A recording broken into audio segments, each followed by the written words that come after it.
Have you ever had a game whose instruction booklet made an impression on you? When I was a kid, I took video games pretty seriously, and scoured them for every morsel of information I could find. Naturally, this curiosity often directed me at the instruction booklets that came packaged with the games. This built into my imaginings of the worlds and breathed life into them. It felt like I was getting exclusive content and unraveling a mystery. And this shows how a well-crafted instruction booklet does not only serve to inform you of how to play the game.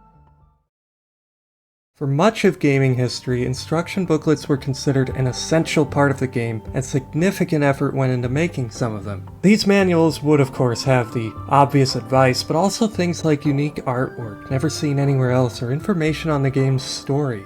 In the early days of gaming, in fact, manuals would often reveal more story than the game itself presented. Overall, there was a lot of character to these manuals. They had soul to them. But after a time, they began to dwindle.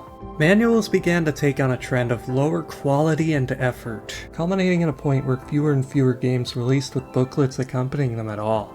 The Zelda series offers a microcosm of this phenomenon. The manual was such a priority that the first Zelda game outright tells you to check it out during the intro movie.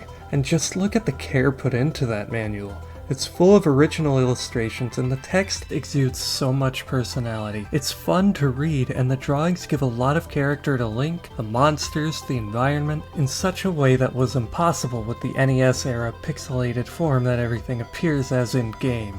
Early video games had a rough time getting across the creator's vision, and instruction manuals covered their bases pretty well. The characters and setting are well represented in these drawings, giving you a better framework for your imagination than what you see in-game. But over the course of the franchise, as successive games came with successive manuals, those of the Zelda franchise follow a clear trend that cut across the gaming industry. The instruction booklets steadily became less worthy of reading, both by virtue of a decline in their own quality and due to the improved presentation in their parent games rendering them redundant. Instruction booklets became more of an afterthought, right up to the point when even franchises that put a lot of effort into them gravitated more towards making them matter-of-fact, purely explanatory documents, usually about as exciting as furniture assembly guides. While I loved them in their heyday, it's hard to shed a tear about the disappearance of instruction booklets when you look at what they had become in their waning days.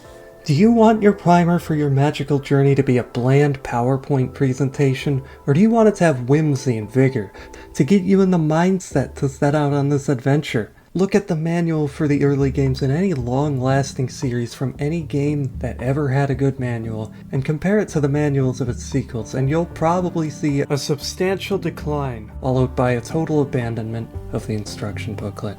To anyone who cared about the old manuals, this might be a disgrace. One might say, however, that the newer games of the era could properly represent their creators' visions in-game through the use of improving technology and a better understanding of game design principles, letting the game stand for itself, and making instruction booklets a vestigial component of the game. Whatever your feelings on the matter, it's obvious that instruction booklets are a dying art form. The manuals were high effort in the past out of necessity, and have since become obsolete. There is no demand for them. But I still think something was lost. Something that has been rekindled in my heart by a little indie game called Tunic.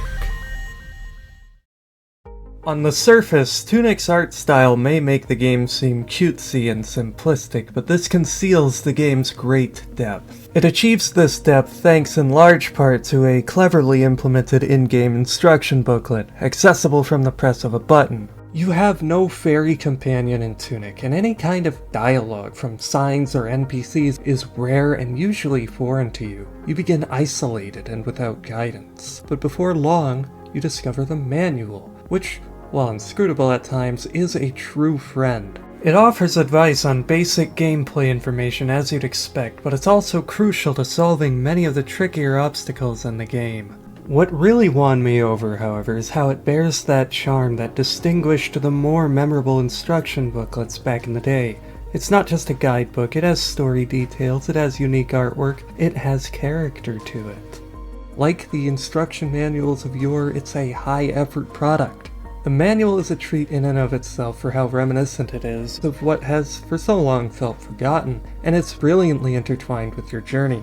Anyone who dearly appreciated manuals back in the day when they were a higher priority, owes it to themselves to try Tunic on that basis alone. The game might look like a rather standard indie take on a 2D Zelda style of game, and that is very much how it advertises itself. But it has so much more to it than that. And while I'm not going to spoil more than I need to, it's pretty hard to discuss the merits of this game, especially its manual, without taking a lot of fun of discovery out of it. If anything I've said here about instruction booklets has resonated with you, consider playing Tunic. Tunic's manual is cryptic. It's mostly written in a Runic script that is never translated. This is not remarked upon or alleviated or anything, it just is.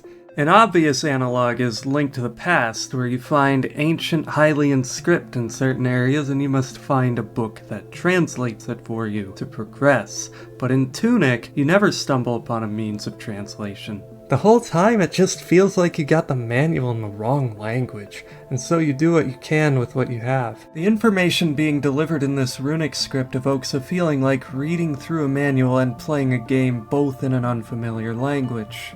Some of it is in English, however, which is reminiscent of a very particular kind of feel.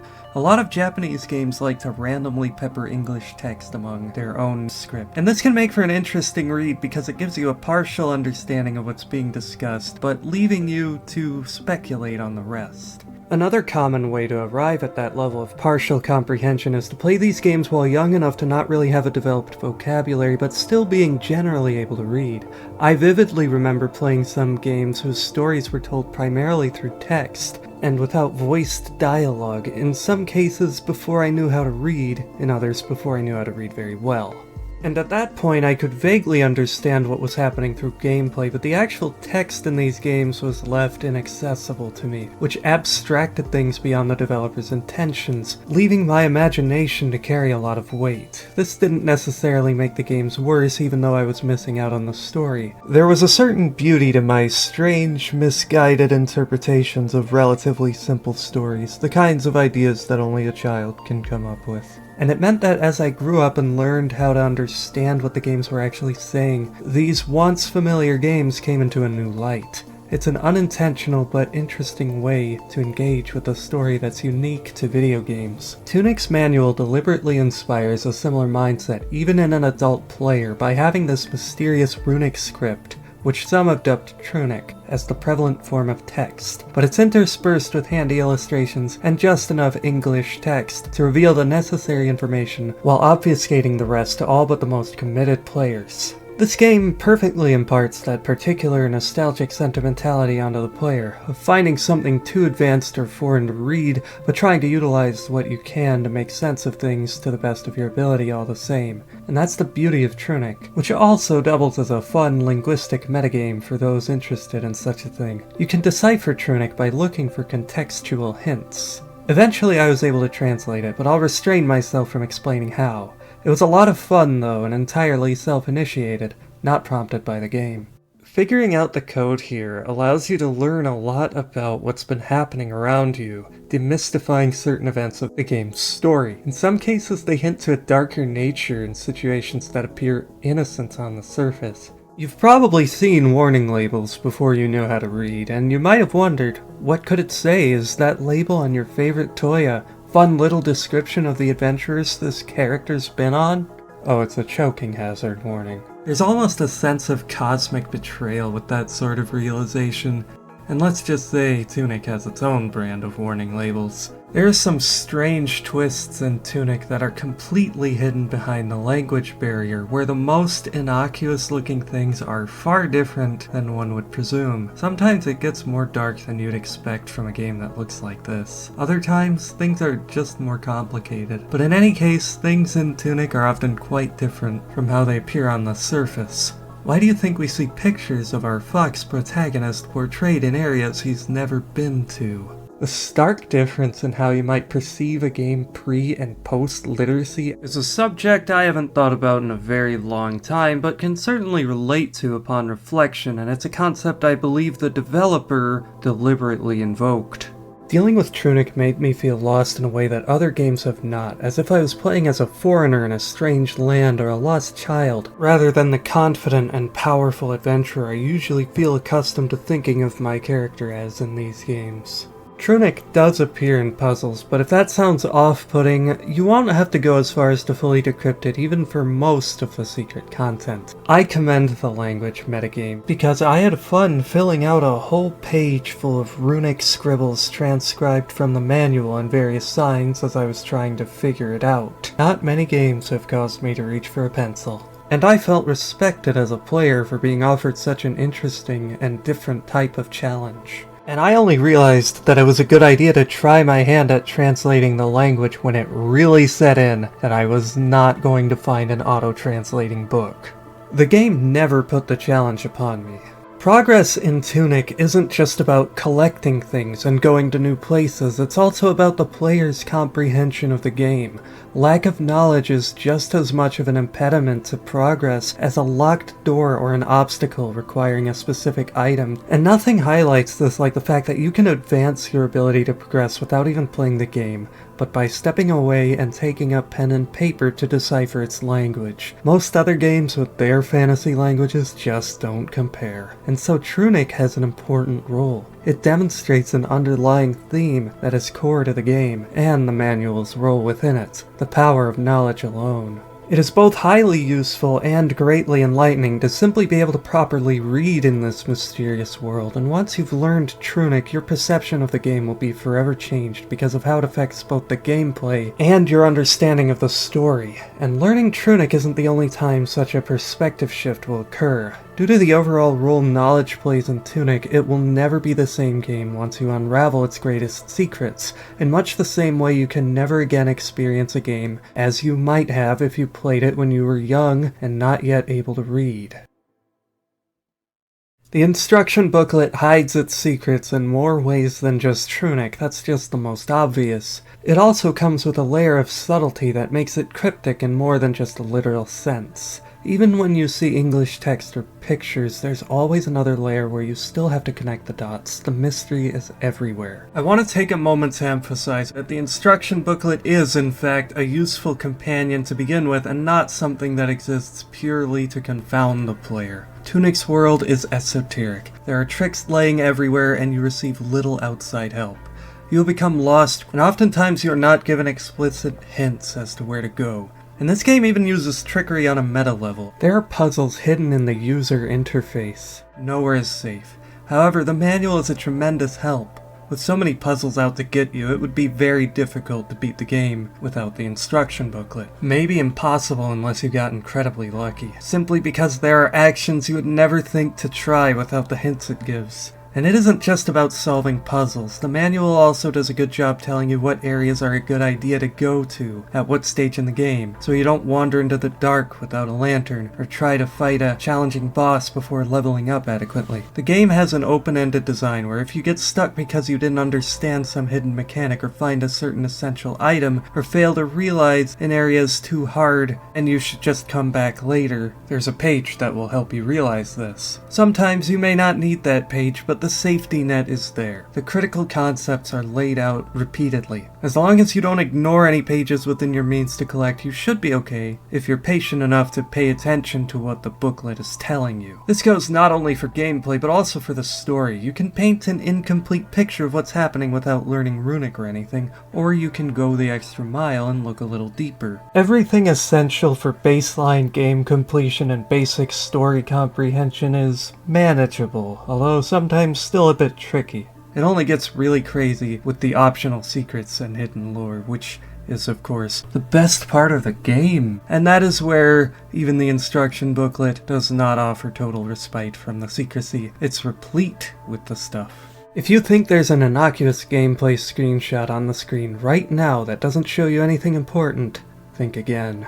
In any other game's instruction booklet, it would just be an innocuous gameplay screenshot, but Tunic has these layers and layers of secrets, and nothing can be so readily dismissed. You have to untrain yourself because so much of the game's subtlety plays upon player expectations, and takes advantage of the kind of things we've come to subconsciously filter out. There's a well-maintained balance between being able to find guidance from the manual while still needing to figure things out for yourself, and this is because the manual itself adds another layer to each puzzle for every bit of guidance it offers. Even something like translating Tunic and getting into the story that deeply raises as many questions as it answers. Many aspects of the manual are easy to disregard as insignificant. Say those innocuous-looking drawings that could always be hiding a puzzle solution. It might be my favorite thing about this booklet that it does not over-explain things. It does a pretty good job of not spoiling the mysteries, and it gives you just enough of a push to set you on the right path. Most of the time anyway. This is one of those games where hardly anyone, if that, is going to find all the secrets alone, which can be understandably loathsome to certain gaming mindsets, but knowing that there's still an unsolved mystery or two out there makes the game somewhat more fulfilling in the end, right? Besides, my reaction to being confounded at length was usually to the tune of, I can't believe I ignored that for so long. I'd notice something and file it away as irrelevant. It's important to maintain what you know in Tunic. You might forget you know something important and send it to the deepest recesses of your mind. Again, I actually had to end up keeping notes for this game, and not just to decode Runic. Pencil and paper plus a whole lot of screenshots trying to unravel the game, find the secrets, decipher its story. This was all for a game that took me about 30 hours to beat, though of course, this is only the time I had the game open and doesn't tell the full story. Not many games have made me go through such lengths, and it was exciting being overwhelmed by information like this, trying to keep track of anything that looks like it might become important later, or that I might have neglected after a time. Some might say a game like Tunic is sparse and doesn't tell you enough, and I won't deny at least that these puzzles can be hard. They are abstract. In a way like Outer Wilds, the puzzles are more about connecting things that you wouldn't think are related, more than properly interfacing with specific game mechanics. But I was able to pull it off at least, and I enjoyed the depth to which I just had to think to get through it. You're told everything you need, you just need to keep track of it, which is what the manual is for. So a wise player should always consider giving it a once-over, even if they think there's no longer anything of value in it.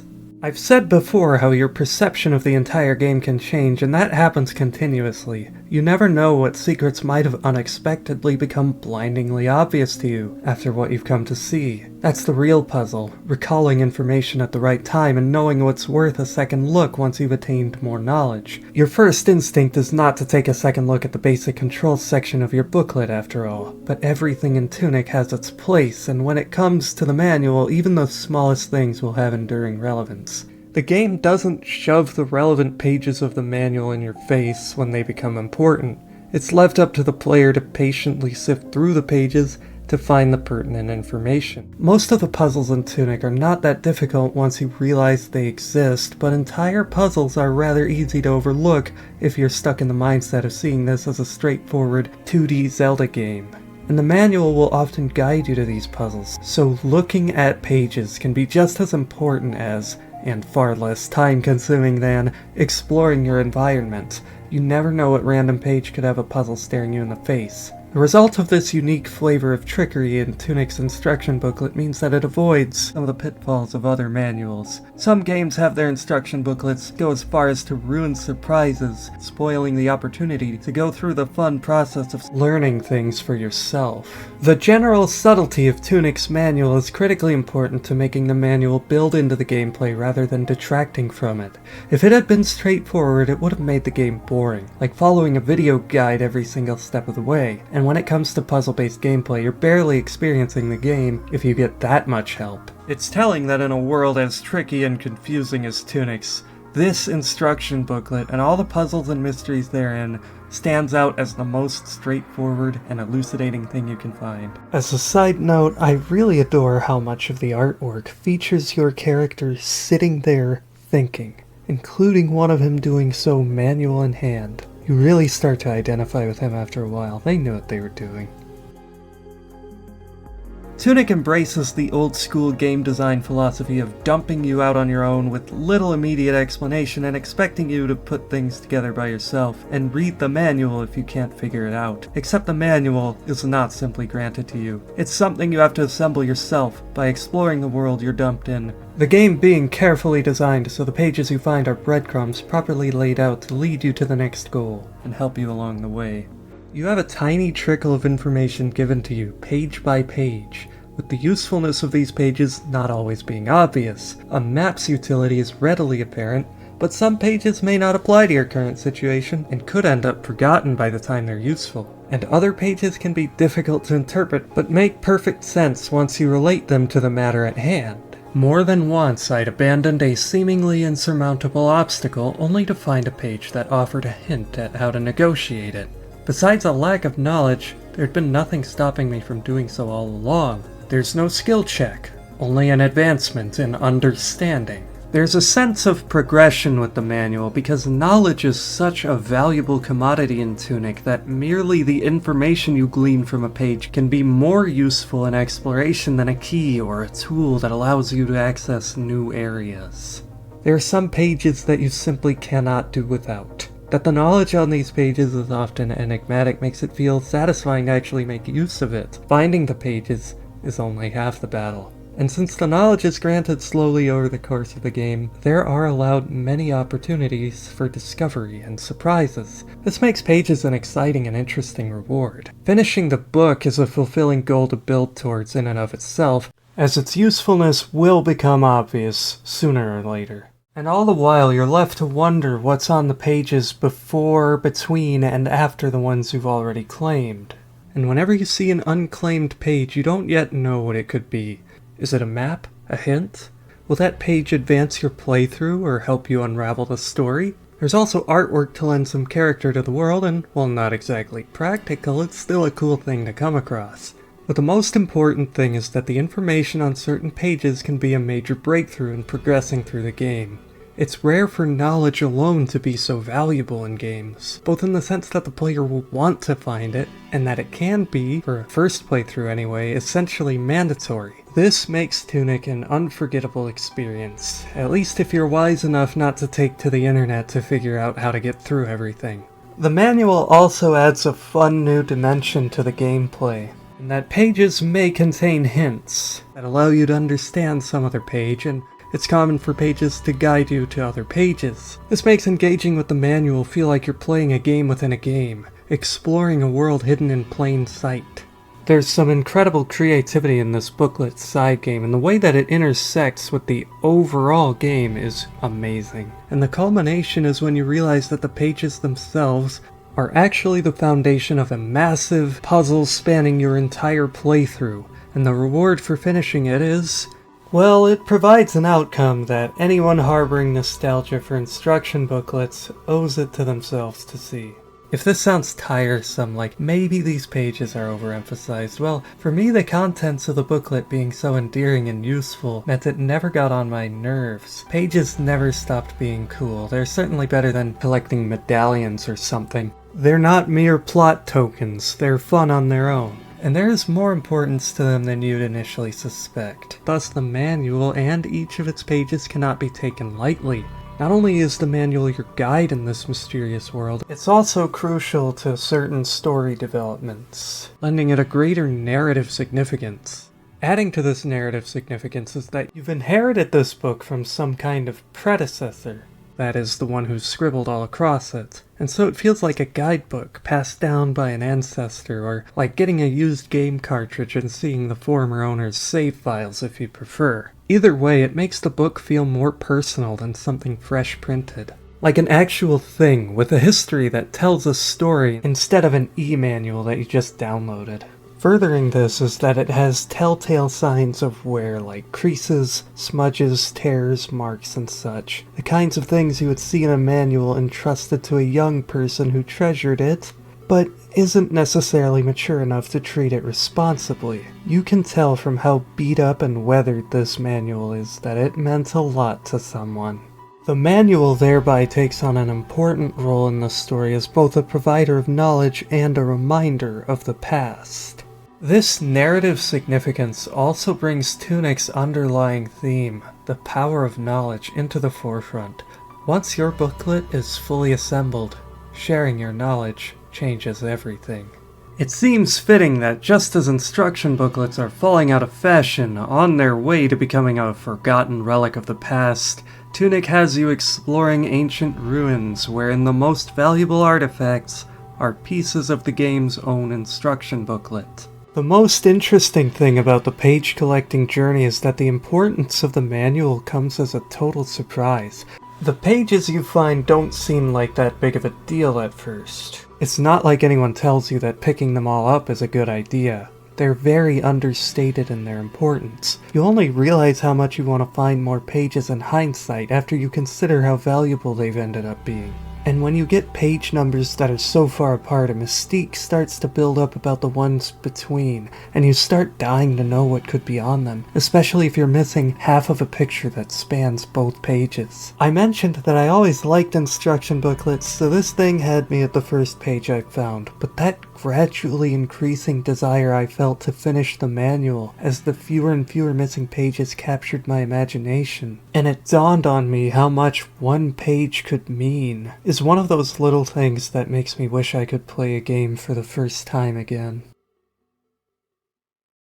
So why exactly does the secrecy in a manual that's ostensibly there to guide the player make the game better? Well, manuals are fundamentally in a difficult position because they must walk a delicate balance between revealing too much and too little, deflating tension and ruining the thrill of discovery versus being uninteresting to the curious reader. Tunic is exemplary in walking this line, which is thanks to the novelty of making the manual a document that is gradually built up over the course of a playthrough. Other games do not walk the line so carefully, revealing even seemingly benign things like what enemies you get to fight, what places you get to go to, what items you get to play with, by telling you how to defeat said enemy, how to traverse said area, and how to use said items. Sometimes these can build intrigue, but they can also deflate what might otherwise have been a fun surprise.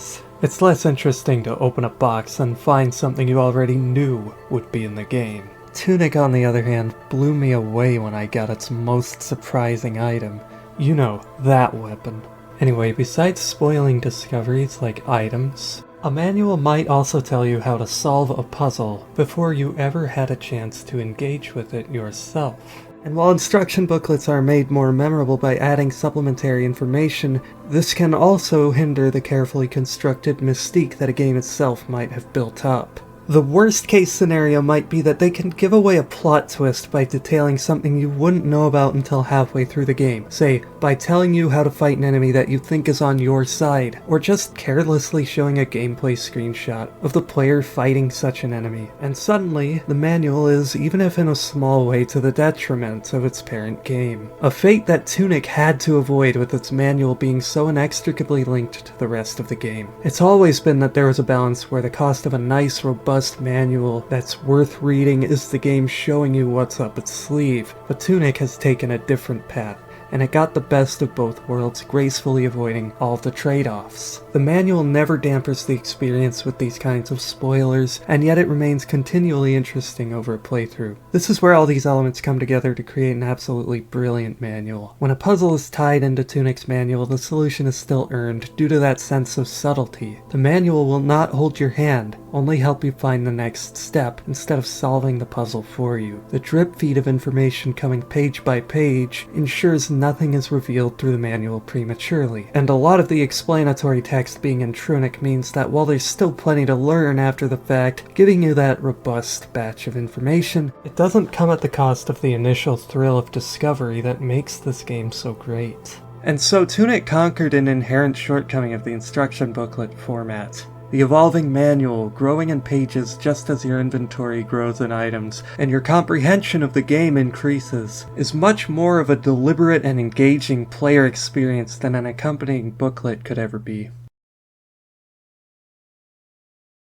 Tunic is a celebration of the legacy of the instruction booklet. You can tell just from looking that the developer cherished those booklets back in the day. But there is some irony that, in its appreciation of instruction booklets, it soundly overshadows them in many regards. Tunic demonstrates just how far the need for such a thing has been displaced, and how much better it can be done. Learning basic functions in a manual was never as engaging as a well-executed tutorial, and if a game has both, well, the manual becomes redundant. And most of what made me remember instruction booklets so fondly was the bonus content, like the art and supplementary story information, rather than the actual functional offerings that are really the point of instruction manuals. And there are other ways to deliver that kind of bonus content. Tunic has an old school style of manual in-game, which allows you to interact with it in more interesting ways without the constraints of a physical booklet, and has it integrated into the gameplay, unfolding alongside your exploration and the narrative. This allows for greater cohesion between game and manual.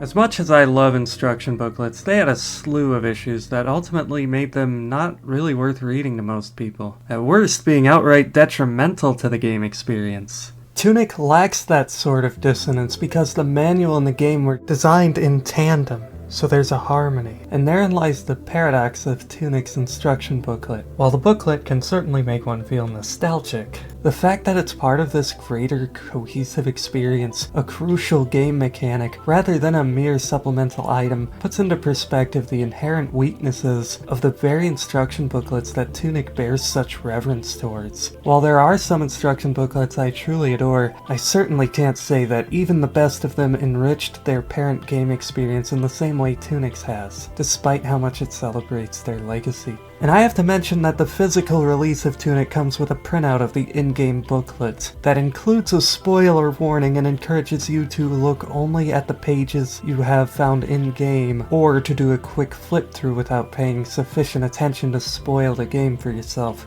Meanwhile, it comes with a separate mini guidebook, which is more utility, less flair, no spoilers. The idea being that you're all clear to look at this if you actually want a manual for functional purposes. Draw your own conclusions. While it is cool they made such a printout and it was clearly a prudent choice, given where this game's focus lies, it says a lot that the designer is so readily aware of the awkward place this physical booklet sits in, and this is someone who has a good understanding of the strengths and weaknesses of the format. Nevertheless, it speaks to a clear and strong commitment to the spirit of the old instruction booklets that came packaged with every game, that this small indie studio would see fit to have the in-game manual ship with the game, despite fully understanding that it's not actually a crucial tool for the player in this particular case. It's obvious that instruction booklets really did have some sentimental value to the designers of the game.